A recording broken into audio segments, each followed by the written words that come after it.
வணக்கம் மக்கள் எல்லாரும் எப்படி இருக்கீங்க? இன்னைக்கு நம்ம என்ன பார்க்க போறோம்னா, நம்ம தளபதி 69 ஃபர்ஸ்ட் லுக் ரிலீஸ் ஆயிடுச்சுங்க. அந்த போஸ்டரை பார்த்து நிறைய விஷயங்கள் டீகோட் பண்ணலாம் போல இருக்கு. முதல்ல இந்த படத்தோட ப்ரொடக்ஷன் கேவிஎன் அவங்க தான் ப்ரொடியூஸ் பண்ணுறாங்க. இந்த படத்துக்காக நிறைய சம்பளங்க 200+ எவ்வளோ கோடி கொடுத்துருக்காங்க. இதுதான் வந்து தமிழ் சினிமாலேயே அதிக சம்பளம்னு சொல்லிக்கிறாங்க. அடுத்து இந்த போஸ்டரை பார்த்தீங்கன்னா அப்படியே வந்து ஒரு இந்த டார்ச் பேரராக இதுன்னு இருக்காரு. ஏதோ டெமோக்ரஸியை வந்து சேவ் பண்ணுற மாதிரி இருக்காரு. ஸோ இந்த போஸ்டரை பார்த்தா இது ஏதோ பொலிட்டிக்கல் சப்ஜெக்ட் மாதிரி இருக்குது. ஆனால் என்ன ஒரு விஷயம்னா, ஒரு கமல் படம் தலைவன் இருக்கிறான்னு ஒரு படத்தை பண்ணுற மாதிரி இருந்தது.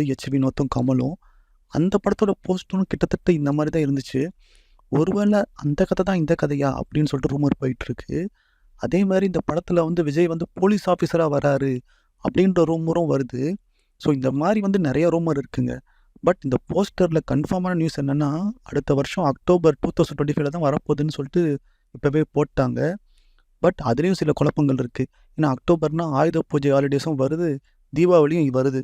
ஆயுத பூஜைக்கு உங்களுக்கு தெரியும் 2-3 நாள் தொடர்ந்து பெரிய ஹாலிடேஸ் கிடைக்கும், நல்ல வசூல் கிடைக்கும்.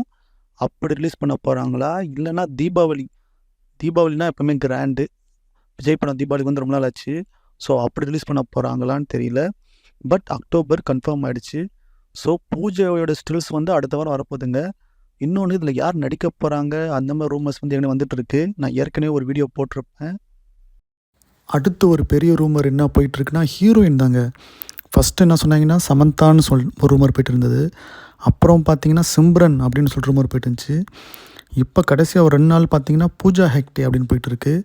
பட் 90% வந்து பூஜா ஹெக்டே தான் இது வரைக்கும் கன்ஃபார்ம் ஆகிருக்கு. ஸோ எனக்கு தெரிஞ்ச பூஜா ஹெக்டே தான் வந்து போடுவாங்கன்னு நினைக்கிறேன். ஏற்கனவே பீஸ்ட் படத்தில் அவங்க ஏற்கனவே ஹீரோனாக பண்ணியிருப்பாங்க, நீங்கள் பார்த்துருக்கீங்க. எனக்கும் அவங்க பேர் பிடிக்கும். முக்கியமாக சாங்ஸ்லலாம் நல்லாயிருக்கும் அவங்க பேரிங்கு. So Pooja Hegde almost confirm ஆகிடுன்னு நினைக்கிறேன். ஆக்சுவலாக இந்த படத்தோட ஃபஸ்ட்டு ஷெடியூலே வந்து சாங் தாங்க.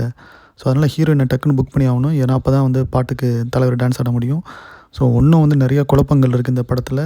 ஸோ அது மட்டும் இல்லை, இந்த படத்தில் வந்து மோகன்லால் நடிக்க போகிறாரு அப்படின்னு ஒரு ரூமர்ஸ் போயிட்டு இருக்குது. மோகன்லால் அவரும் விஜய் கூட நடிச்சிருக்காரு ஜில்லா படத்தில். ஸோ மோகன்லால் விஜய் சேர்ந்தால் இன்னும் செம்மையாக இருக்கும். Of course the great super star of Malayalam, சரியான ஆக்டரு. ஸோ பயங்கரமாக இருக்கும்னு நினைக்கிறேன். ஸோ அது மட்டும் இல்லைங்க, பாபி டியால் இந்த மாதிரி நிறைய ரூமர்ஸ் போயிட்டுருக்கு. ஃபுல் கேஸ்டிங் லிஸ்ட்டை வந்து அஃபிஷியலாக இன்னும் யாரும் இது பண்ணல. அப்புறம் அந்த பிரேமலு ஹீரோயின் அந்த மமிதா, ஸோ அதுவும் போயிட்டுருக்கு. ஸோ அந்த மாதிரி வந்து நிறைய ரூமர்ஸ் போயிட்டுருக்கு. ஸோ ஃபர்ஸ்ட் ஆஃப் ஆல் இந்த ஹீரோயின் அதை தான் ஃபஸ்ட்டு அஃபிஷியலாக சொல்லுவாங்க. ஏன்னா சாங் ஷூட்டிங் நடக்க போகுது.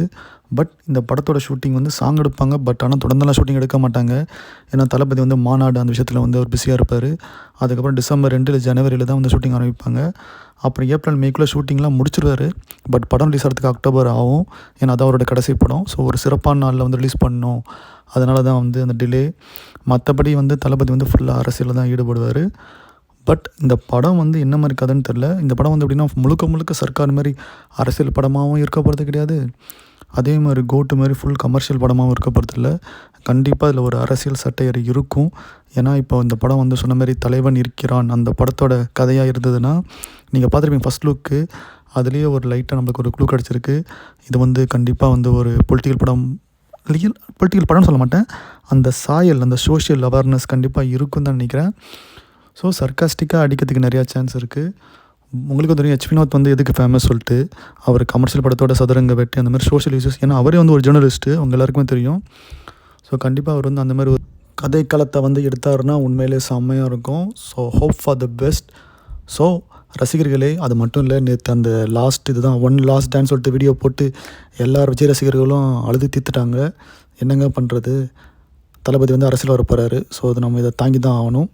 ஸோ எனவே மக்கள் நீங்கள் என்ன நினைக்கிறீங்க? உங்களுக்கு முக்கியமாக எந்த ஹீரோயின் வந்து வரணும்னு ஆசையாக இருக்குது அப்படின்னு கமெண்ட்டில் போடுங்க. அதே மாதிரி தளபதி 69 ஃபர்ஸ்ட் லுக் எப்படி இருக்குது அதுவும் வந்து பாருங்கள். அது மாதிரி வினோத் டைரக்ஷனில் நீங்கள் என்ன எதிர்பார்க்குறீங்க அப்படின்னும் வந்து நீங்கள் கமெண்ட்டில் பண்ணுங்கள். இந்த மாதிரி நிறையா சினிமா தெரிஞ்சுக்கணுன்னா சேனலை சப்ஸ்கிரைப் பண்ணுங்கள். உங்களை அடுத்த வீடியோவில் பார்க்குறேன். பாய்.